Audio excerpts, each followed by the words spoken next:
Good morning, students. Students, we were doing the comprehension of this chapter. This is Jordy's home, and we have completed question number 1 and question number 2.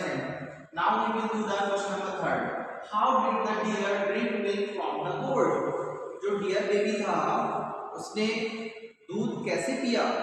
तो as we have been already discussed in the previous video कि उसने क्या किया था, जब वो container से दूध नहीं पी पा रहा था, बेबी डियर फॉन दूध नहीं पी पा रहा था, तो उसने क्या किया था, उसने अपनी फिंगर को डिप किया। क्या किया?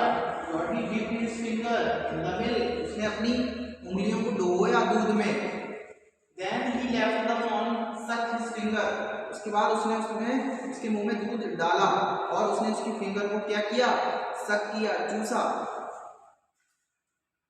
He did so several times. इस तरीके से इसने कई बार किया कि अपनी उंगलियों को दूध में डाला और उसके मुंह में डाला और उसने चूसना स्टार्ट किया। इस तरीके से इसने ये एक्टिविटी कई बार की।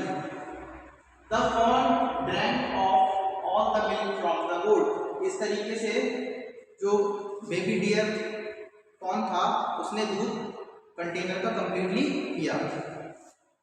Why did not the fawn follow Jordy up the steps as he had thought it would? तो जो बेबी डियर था, फॉन था, वो सीढ़ियों पर क्यों नहीं चढ़ पा रहा था जैसा उसने सोचा था? क्यों नहीं चढ़ पा रहा था? क्योंकि जो एनिमल्स होते हैं उनकी हैबिट नहीं होती ह्यूमन बीइंग की तरह कि वो स्टेयर्स पे चढ़ पाए। तो इसी तरीके से the fawn did not know how to raise its feet to climb the stairs. Fawn जो बेबी डियर था, फॉन उसको नहीं पता था कि किस तरीके से चढ़ने के लिए जो अपना पैर ऊपर उठाया जाता है उसको चढ़ने की आदत नहीं थी, उसको स्टेयर्स नहीं चढ़ पा रहा था वो। इसीलिए तो उसने क्या किया था, उसको अपनी गोद में उठा करके ले गया था अपनी फादर पैनी के रूप में। Then the fawn did not know how to raise its feet to climb the steps. तो उसने क्या किया?